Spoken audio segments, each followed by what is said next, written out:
জাতীয়তাবাদী দল বিএনপি সরকার এই 2026-27 অর্থবছরের যে বাজেট ঘোষণা করেছেন সেই বাজেট যে আমাদের কাছে পছন্দ হয়েছে, আমাদের বিরোধী দলের ভাইদের কাছেও পছন্দ হয়েছে, সারা বাংলাদেশের সমস্ত মানুষের কাছে কিন্তু এই বাজেট খুব পছন্দ হয়েছে। তারা কিন্তু জানেন এটা, তারপরও তারা বিরোধিতা করছেন।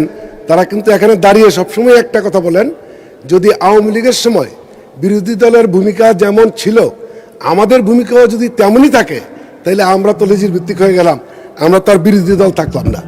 এই কারণে তারা কথাটি বলে। তাদের কথা আমাদের খুব মনে কষ্ট নেওয়ার কোনো কারণ আছে বলে আমি মনে করি না। এই কথায় আমার কিন্তু একটা গল্পের কথা মনে পড়ছে। একজন সরকারি চাকরিজীবী সৎ মানুষ, জীবনেও ঘুষ খান নাই, তার কাছে পয়সা নাই, উনি রিটায়ারমেন্টে আসছেন, ওনার মেয়ের বিয়ে দিতে হবে, 25,000 টাকা লাগবে। তো উনি নিয়ত করলেন মানুষের কাছে জীবনে চাই নাই, মানুষের কাছে আর কোনোদিন চাবো না। উনি আল্লাহর কাছে একটা চিঠি লিখলেন, হে খোদা, আমার মেয়ের বিয়ে ঠিক হয়েছে, আমার কাছে কোনো টাকা পয়সা নাই, আমাকে 25,000 টাকা দিবা। পোস্টমাস্টার এই চিঠি দেখে চিন্তা করলো, প্রতি আল্লাহ তো চিঠি পাঠাবে কোথায়? চিন্তার মধ্যে পড়ে গেল। পোস্টমাস্টার সবাইকে ডেকে নিয়ে আসলো, চিঠিটা খুললো, খোলার পরে দেখে আল্লাহর কাছে 25,000 টাকা চেয়ে চিঠি পাঠিয়েছে। পোস্টমাস্টারের মায়া লাগলো, স্টাফদের সবাইকে ডেকে বলল, এই লোককে কিছু সহযোগিতা করা দরকার। 2,000-5,000 করে চাঁদা দিয়ে তারা 15,000 টাকা ম্যানেজ করে এই খামের ভিতরে ঢুকাইয়া ওই লোকের বাড়িতে পাঠিয়ে দিল। ওই লোক চিঠি পেয়ে খুব খুশি, 15,000 টাকা আল্লাহ পাঠিয়েছে, আল্লাহকে ধন্যবাদ দিতে হয়। হে খোদা, আমি তোমার কাছে কৃতজ্ঞ, শুনেছি তোমার কাছ থেকে কেউ খালি হাতে ফিরে না, আজকে আমিও খালি হাতে ফিরি নাই। তুমি আমাকে 25,000 টাকা দিয়েছিলে সত্য, বাটপার পোস্টমাস্টার 10,000 টাকা রেখে দিছে। এখানে আপনাদের বিরোধী দলের ভাইদের প্রতি উদ্দেশ্য করে বলতে চাই, আপনারা এরকম মনে করতে পারেন, কিন্তু আমাদের হেডমাস্টার, এই মুহূর্তে প্রধানমন্ত্রী, বাংলাদেশের কর্ণধার, উনি যে বাজেট দিয়েছেন, এই বাজেট কিন্তু এখানে আস্থা বিশ্বাসের অভাবের কিছু নাই। হ্যাঁ, আজকে আমাদের সেই নেতা 2.5 লক্ষ টাকা ঘাটতি বাজেট ঘোষণা করেছেন। উনি এই টাকাটা ওনার যোগ্যতা দিয়ে উনি পূরণ করবেন, আপনারা দেখবেন। আজকে আমাদের সকলের উচিত ছিল তারেক রহমানকে ধন্যবাদ দেওয়া, যে আমাদের ঘরের সেই ছেলে কবে হবে, কথায় বড় না হয়ে কাজে বড় হবে।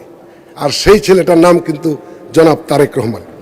আমরা আরেকটি কথা না বললেই নয়, স্থানীয় সরকারকে গতি বাড়ানোর জন্য বর্তমান সরকার কিন্তু জেলা পরিষদের প্রশাসক বসিয়েছেন। কিন্তু দুঃখের বিষয়, এই বর্তমান জেলা প্রশাসকের 3 লক্ষ টাকা উনি নিজে কিন্তু অনুমোদন দেওয়ার ক্ষমতা রাখেন না। জরুরি কাজে অনেক সময় কিন্তু এটা প্রয়োজন হয়। আমি এই মহান সংসদে দাবি করছি, জেলা পরিষদের প্রশাসকরা মিনিমাম 10 লক্ষ টাকা যাতে তারা নিজেরা সিদ্ধান্ত নিতে পারে করার জন্য। আমি যখন উপজেলা চেয়ারম্যান ছিলাম তখন কিন্তু আমি দেখেছি প্রাইমারি স্কুলের শিক্ষকদেরকে বদলি করা হতো উপজেলা শিক্ষা অফিসার, পরবর্তীতে এটা জেলা অফিসারের কাছে নিয়ে যাওয়া হলো, এখন মন্ত্রণালয়ে যেতে হয়।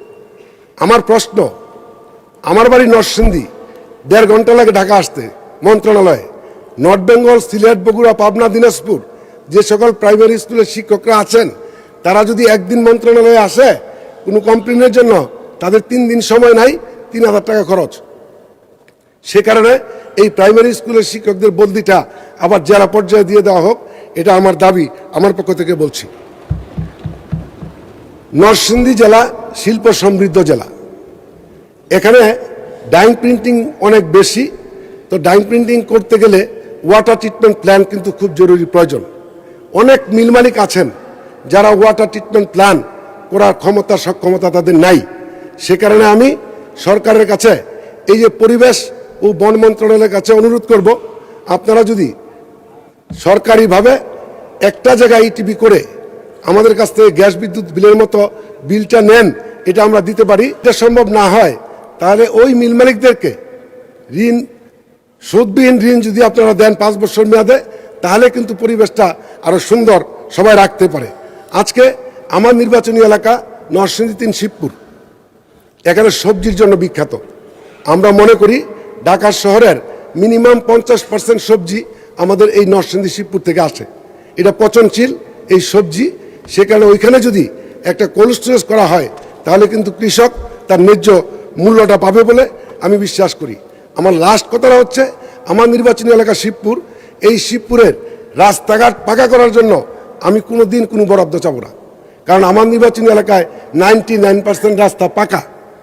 দুঃখের বিষয় হচ্ছে গত 18 বছরের মধ্যে একটা রাস্তাও মেরামত করা হয় নাই। যদি স্থানীয় সরকার মন্ত্রী মহোদয় আমার এই সমস্ত রাস্তাগুলি পাকা মেরামত করে দেন, তাইলে কিন্তু আমি আপনার প্রতি খুশি থাকবো।